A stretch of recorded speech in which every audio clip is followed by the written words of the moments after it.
नमस्कार दोस्तों, स्वागत है आप सभी का हमारे इस चैनल गरुड़ धर्मार्थ पर। दोस्तों, अगर आप भी अपनी लाइफ में कुछ नया सीखने की चाह रखते हैं तो इस चैनल को अभी सब्सक्राइब कर लें। दोस्तों, हम सबको पता ही है कि गणेश चतुर्थी काफी नजदीक आ गई है, तो ऐसे में पूरे भारत में खुशियों का माहौल बना हुआ है, क्योंकि हर किसी को इस पर्व का इंतजार रहता है। तो इस साल की गणेश चतुर्थी कब है, शुभ मुहूर्त क्या है, और काफी कुछ जानेंगे इस वीडियो में। तो शुरू करते हैं। दोस्तों, गणेश चतुर्थी का पर्व हम धूमधाम से मनाते हैं और मनाया भी यो ना जाए, क्योंकि गणपति बप्पा को कहा गया है कि विघ्नों को हरने वाले, कष्टों को हरने वाले और सुख को लाने वाले श्री गणेश जी हैं और इनका आगमन होने जा रहा है।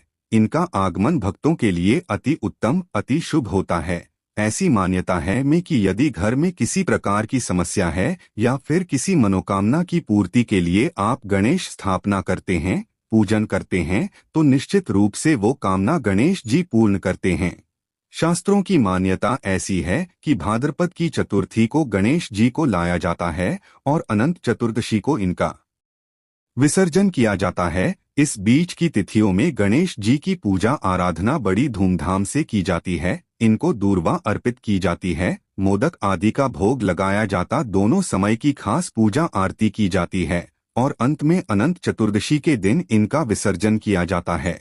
शास्त्रों में ऐसी मान्यता है कि गणेश जी को अपने घर में लाकर विधिवत उनका पूजन और सेवा करने से हमारी मनोकामनाएं पूर्ण होती है। तो विद्या बुद्धि के दाता श्री गणेश जी का आगमन होने जा रहा है। दोस्तों, इनको लाने का जो खास समय होता है या फिर इनको स्थापित करने का खास समय होता है, वह दोपहर का समय होता है। कारण यह है कि इनका जन्म हुआ दोपहर के समय, तो इसलिए यह उत्सव दोपहर में ही मनाया जाता है। खासकर स्थापना जो होती है वह दोपहर में ही होती है। गणेश जी की मूर्ति से जुड़ी बहुत सारी कुछ बातें हैं जो कि जानना अत्यंत आवश्यक है। वैसे तो हम बिल्कुल नहीं कहेंगे कि कोई भी गणेश जी की मूर्ति अशुभ होती है। हाँ, उसके मायने, उसके कारण बदल जाते हैं, क्योंकि जैसे हमारे शास्त्रों की मान्यता है कि बहुत बड़ी मूर्ति की पूजा सेवा हम अपने घर में नहीं कर सकते, तो ऐसा बिल्कुल मतलब नहीं है आपके घर पर रखी हुई बड़ी मूर्ति अशुभ है।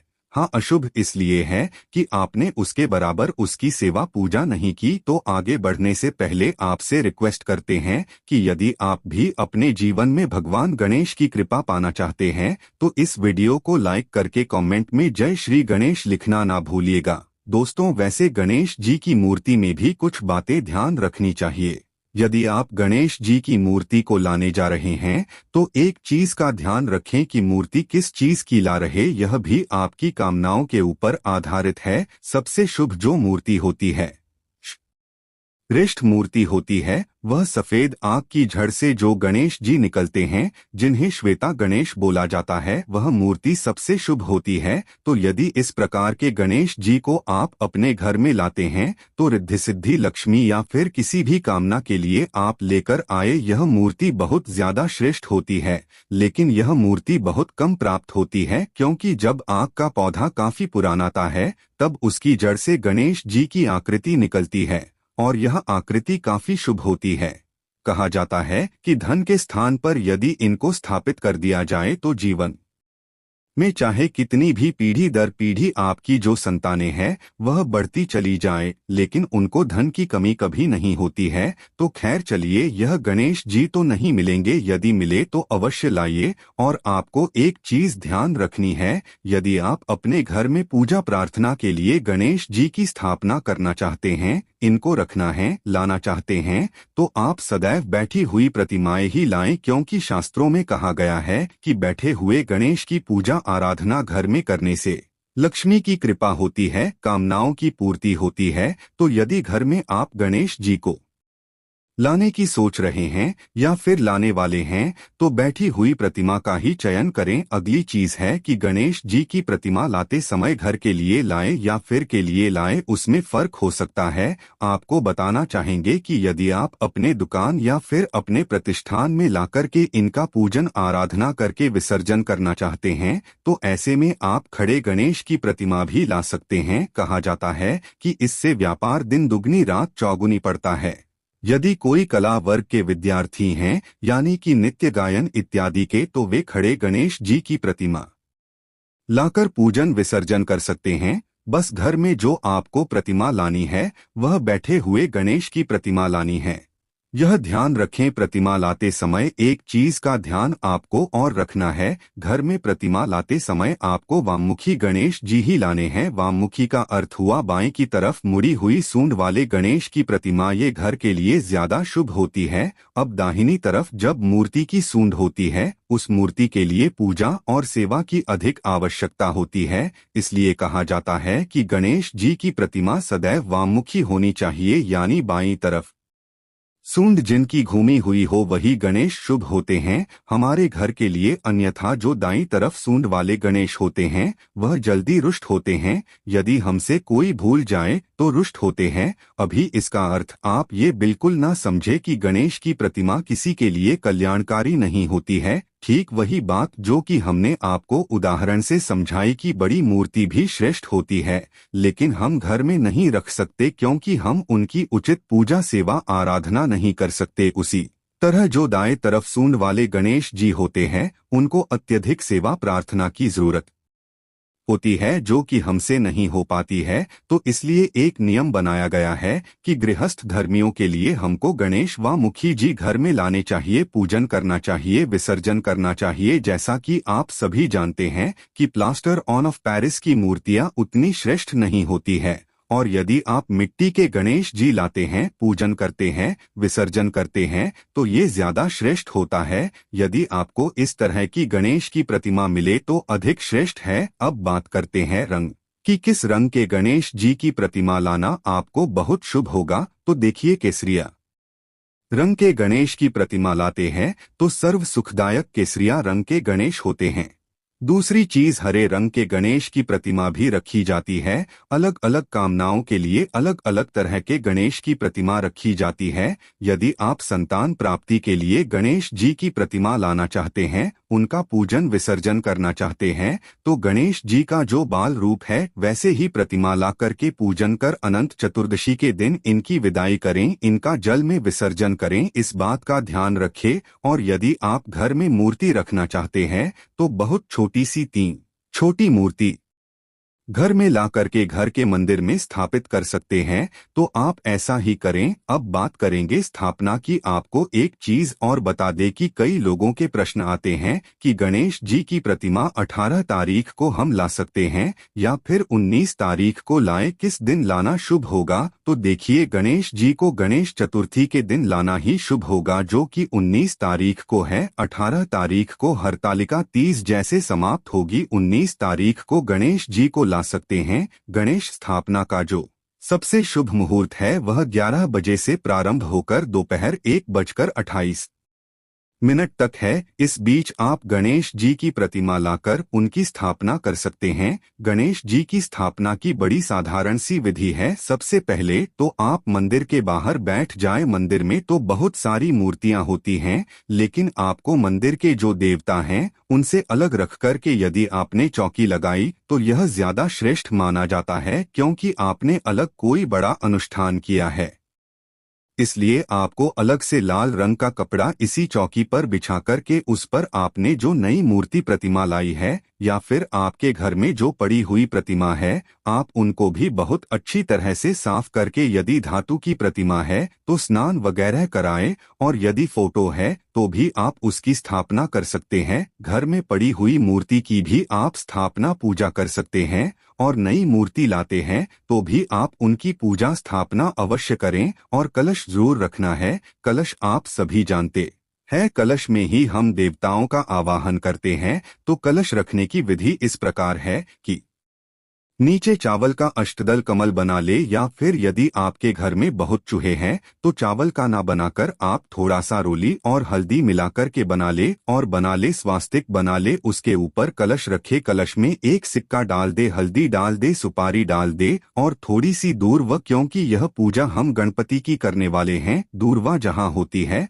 वहाँ शुभता जाती है। उसके पश्चात आपको क्या करना है? कलश रखने के पश्चात गणपति की पूजा में यदि मूर्ति धातु की है तो आप उनको स्नान कराएं, पंचामृत से स्नान कराएं और उनको चंदन इत्यादि और धूप दीप दिखाना जो साधारण विधि होती है उस प्रकार आपको पूजा आराधना करनी है। अब बारी आती है गणेश जी को वस्त्र अर्पित करने की। मूर्ति आप लाए हैं, बड़ी मूर्ति है, तो आप उनके लिए कोई का बड़ा सा कपड़ा जैसे कि लाल रंग का, पीले रंग का कपड़ा लेकर आए, या फिर रेडीमेड वस्त्र भी मिलते हैं, तो जैसी आपकी क्षमता है वैसे गणेश जी को वस्त्र लाए। कुछ नहीं कर सकते हैं तो मौली धागा, जिसको हमारे शास्त्रों में वस्त्र का स्वरूप मानकर देवताओं को अर्पित किया जाता है, तो वह भी अर्पित कर सकते हैं। और अंत में गणेश जी को मोक्ष सिद्धि के लिए पान अवश्य अर्पित करें, क्योंकि गणेश जी को यह खास प्रिय होता है, तो आप उनको पान अवश्य अर्पित करें। पान में आप एक पान का 2 इलायची रख करके और जब गणेश जी का पूजन हो जाए उनको भोग लगाएं। भोग में आपको पता है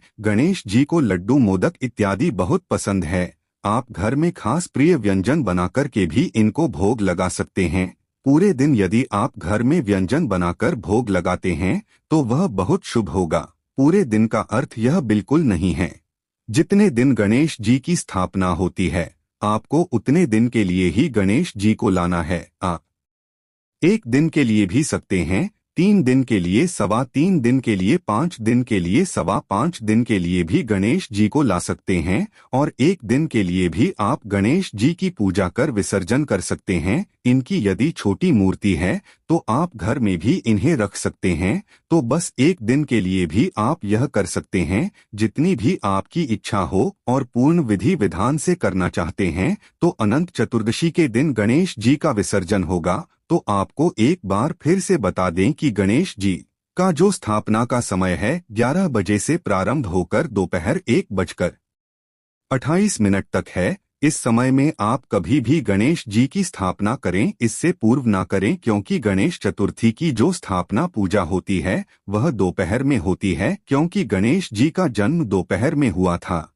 इसलिए यह पूजा दोपहर में ही होती है। तो इस प्रकार से गणेश जी की पूजा कर लेनी है और उन्हें दूर्वा की माला अर्पित करें। यदि कोई खास कामना है तो दूर्वा की माला अवश्य अर्पित करें, जैसे कि थोड़े थोड़े दूर की गांठें ले और इनको एक मौली में या फिर सफेद धागे में बांध ले और बांधकर गणेश जी को अर्पित करें। कहा जाता है कि किसी भी कामना के लिए यदि गणेश जी को 10 दिनों तक दूर्वा की मालाएं अर्पित की जाती है तो गणेश विसर्जन से पूर्व आपकी कामनाएं पूर्ण हो जाती है। बच्चे का मन यदि पढ़ाई में नहीं लगता तो रोज गणेश जी को भोग स्वरूप हरी इलायची चढ़ाएं और हरी इलायची चढ़ाकर अपने बच्चे को प्रतिदिन चाय में, दूध में, किसी भी चीज में डालकर खिलाएं। इससे बच्चा बुद्धि का होता है। दूसरी चीज है कि प्रसाद जब भगवान को अर्पित करें तो घर के लोगों को भी प्रसाद बांटे। अगली चीज यह भी है कि आप गणेश अथर्वशीर्ष का पाठ करें। यदि बच्चे का दिमाग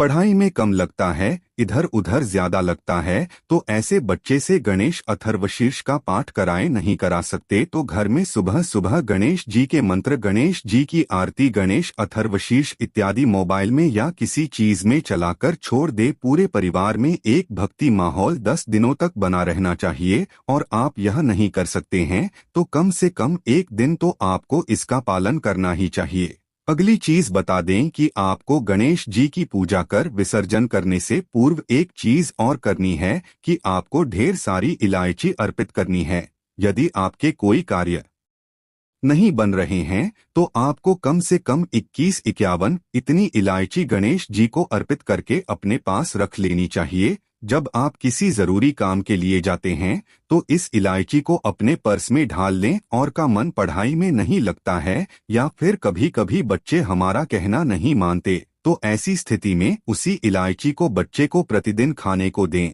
ऐसा करने से बच्चे की बुद्धि सुधरती है और बच्चे का सही बौद्धिक विकास होने लगता है। इस तरह के कार्य आपको करने चाहिए। पश्चात में आपको गणेश जी की आरती परिवार के साथ करनी चाहिए। तो उम्मीद करते हैं कि हमने सारी विधियां और सारी बातें जो आपको जाननी आवश्यक थी वह सब कुछ बताया, और एक बार फिर आपको बता देते हैं।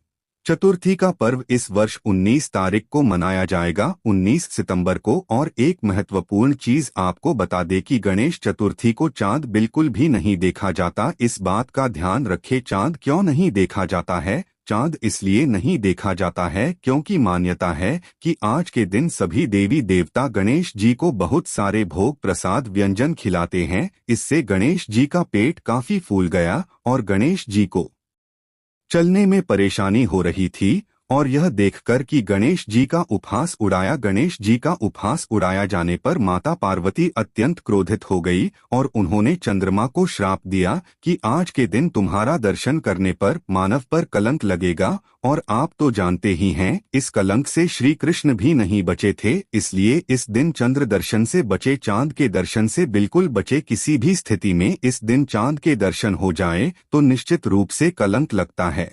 जब श्री कृष्ण भी इस कलंक से नहीं बचे तो हम तो मानव है, तो इस बात का ध्यान रखें। और आप सबको गणेश चतुर्थी की हार्दिक शुभकामना। आशा है कि आज की इस प्रस्तुति में बताई गई जानकारी आपको अच्छे से समझ आ गई होगी। वीडियो अच्छा लगा हो तो एक लाइक अवश्य कर दें। धन्यवाद वीडियो के अंत तक बने रहने के लिए।